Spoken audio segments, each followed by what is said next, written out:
Hello students, জ্ঞানজ্যোতি coaching সেন্টারের পক্ষ থেকে তোমাদের সকলকে জানাই আরো একবার স্বাগত। তো আজকে আমি তোমাদের সঙ্গে যে বিষয়টি নিয়ে আলোচনা করব সেটা হচ্ছে, দেখো কি দেওয়া রয়েছে, একজন আদর্শ শিক্ষকের প্রয়োজনীয় গুণাবলী ও দায়িত্ব সমূহ কি কি রয়েছে। তো এই বিষয় নিয়ে কিন্তু তোমাদের সঙ্গে আজকে বিস্তারিতভাবে আলোচনা করব। তো আলোচনা শুরু করার আগে তোমাদের একটি গুরুত্বপূর্ণ ইনফরমেশন দিয়ে রাখি। দেখো এখানে কিন্তু তোমাদের কোর্স ডিটেলস দেওয়া রয়েছে। তোমরা যারা যারা আমাদের সঙ্গে অনলাইনে যুক্ত হতে চাইছো, দেখো তোমাদের জন্য কিন্তু মেজর স্টুডেন্ট যারা রয়েছে তোমাদের জন্য কোর্স ফি রাখা হয়েছে 1299, এবং তোমরা যারা যারা মাইনর স্টুডেন্ট রয়েছে তোমাদের জন্য কিন্তু 699 টাকা রাখা হয়েছে। ঠিক আছে, এবং তোমরা যারা যারা আমাদের সঙ্গে যুক্ত হচ্ছ তোমরা কিন্তু অনেক রকম সুযোগ সুবিধা পেয়ে যাচ্ছ। কি কি? High quality notes, proper guidance, তারপরে কি রেকর্ডেড ক্লাসেস, এবং কি 100% কমন সাজেশনস তোমরা আমাদের এখান থেকে পেয়ে যাচ্ছ। তোমরা যদি আমাদের সাথে যুক্ত হতে চাও তাহলে দেখো এখানে কর্নারে দুটো নাম্বার দেওয়া রয়েছে। এই দুটি নাম্বারের মধ্যে যে কোনো একটি নাম্বারের সঙ্গে যোগাযোগ করে তোমরা কিন্তু আমাদের সঙ্গে যুক্ত হয়ে যেতে পারো। তো চলো দেরি না করে সরাসরি আলোচনার বিষয়ে চলে যাই। তো দেখো একজন শিক্ষকের কি কি গুণাবলী থাকে সেই বিষয় নিয়ে কিন্তু আজকে তোমাদের সঙ্গে বিস্তারিতভাবে আলোচনা করব। প্রথমেই দেখো কি বলেছে, যে শিক্ষকের ব্যক্তিগত গুণাবলীগুলি। তাহলে একজন শিক্ষকের ব্যক্তিগত কোন কোন গুণাবলী থাকা দরকার বা কোন কোন গুণাবলীগুলি আছে। দেখো সহানুভূতি ও ধৈর্য। প্রত্যেকটা শিক্ষকের শিক্ষাদান যে সে করতে যাবে তার কিন্তু সবার প্রথমে কিন্তু তাকে কিন্তু ধৈর্যশীল হতে হবে, সহানুভূতিশীল হতে হবে। কি বলেছে? শিক্ষার্থীদের মানসিক অবস্থা ও শিখনের বিভিন্ন গতি বুঝে অপরিসীম ধৈর্যশীল ও সহানুভূতিশীল হওয়া কিন্তু আবশ্যক। তারপরে কি রয়েছে? একজন উপযুক্ত শিক্ষক কিন্তু আদর্শ ব্যক্তিত্বপূর্ণ হবে। কি বলেছে? শিক্ষকের পোশাক, কথা বলার ধরন, নম্রতা ও সততা কি হবে? শিক্ষার্থীদের জন্য চরিত্র গঠনের অনুপ্রেরণা যোগায়। এমনভাবে তাকে চলাফেরা করতে হবে, বা এমনভাবে সে পোশাক তার এরকম হবে, বা কথা বলার ধরন খুব সুন্দর হবে, তাহলেই কিন্তু কি হবে? তাকে কিন্তু শিশুরা কিন্তু অনুসরণ করতে চাইবে।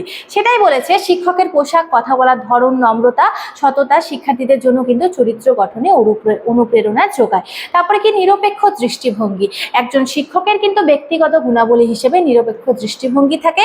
শ্রেণী, ধর্ম বা মেধার ভিত্তিতে পার্থক্য না করে সকলেই কিন্তু শিক্ষার্থীকে সমান চোখে দেখা ও মূল্যায়ন করা কিন্তু কি হয়? শিক্ষকের একটি গুণাবলীর মধ্যেই পড়ে। তিনি কি করেন? নিরপেক্ষ দৃষ্টিভঙ্গি দিয়ে কিন্তু শ্রেণীকক্ষ পরিচালনা করেন। তারপরে কি রয়েছে? শিক্ষকের পেশাগত গুণাবলী। একজন শিক্ষকের পেশাগত কোন কোন গুণাবলীগুলি থাকে? দেখো এখানে প্রথমে যে বিষয়টি আছে সেটা হচ্ছে বিষয়ভিত্তিক জ্ঞান। নিজের পাঠ্য বিষয় সম্পর্কে গভীর ও সুস্পষ্ট ধারণা রাখা। অর্থাৎ সে যে পড়াচ্ছে সেই বিষয় সম্পর্কে কিন্তু গভীর এবং সুস্পষ্ট ধারণা কিন্তু একজন শিক্ষকের থাকা উচিত বা থাকে। তারপর কি? শিক্ষণ কৌশল। শিক্ষণ কৌশলে কি আছে? কঠিন বিষয়কে শিক্ষার্থীদের কাছে সহজ ও আকর্ষণীয় করার দক্ষতা। তারপরে কি রয়েছে গুণাবলীর মধ্যে? আধুনিক প্রযুক্তি, ডিজিটাল মাধ্যমে ও প্রযুক্তি ব্যবহারের পারদর্শী হওয়া। ঠিক আছে, তারপরে কি রয়েছে? শিশু মনস্তত্ত্ব। এখানে কি বলেছে? শিক্ষার্থীদের যে মানসিক একটি বিষয় থাকে, মানসিক প্রয়োজন ও আচরণগত সমস্যা, সেই সমস্ত সমস্যা কিন্তু একজন শিক্ষককে বুঝতে পারে। ঠিক আছে, তাহলে কি শিক্ষকের যে পেশাগত গুণাবলী সেগুলির মধ্যে কিন্তু বিষয়ভিত্তিক জ্ঞান রয়েছে, শিক্ষণ কৌশল রয়েছে, আধুনিক প্রযুক্তি রয়েছে, এবং কি রয়েছে? শিশু মনস্তত্ত্ব রয়েছে। তারপরে কি? শ্রেণীকক্ষ পাঠদান সম্পর্কিত বিভিন্ন দায়িত্ব থাকে শিক্ষকের। সেই দায়িত্বগুলি কি কি? পাঠ পরিকল্পনা, সহজ উপস্থাপনা, তারপর কি? মূল্যায়ন ও ফিডব্যাক। তাহলে প্রথমে কি করতে হবে? কোনো কিছু করতে গেলে প্রথমে কি করতে হয়? পরিকল্পনা করতে হয়। ঠিক সেরকমই শিক্ষা যখন আমরা নিতে যাচ্ছি তখন কিন্তু সবার আগে কি করতে হবে? শিক্ষাদান করার আগে একজন শিক্ষককে কিন্তু কি করতে হবে? পাঠ পরিকল্পনা করতে হবে। ঠিক আছে, যাকে বলা হয় প্ল্যানিং। শ্রেণীকক্ষে যাওয়ার পূর্বে সুস্পষ্ট উদ্দেশ্য, সময়ভিত্তিক পাঠ পরিকল্পনা করতে হবে, বা তৈরি করাই হচ্ছে কি শিক্ষকের প্রধান কাজ। তারপরে কি? সহজভাবে সেই পাঠ্যক্রমকে উপস্থাপনা করতে হবে। কি বলেছে?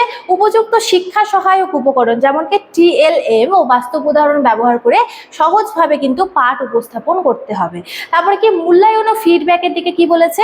শিক্ষার্থীদের অগ্রগতি নিয়মিত মূল্যায়ন করা এবং গঠনমূলক দিক নির্দেশ কিন্তু দেওয়া হয়।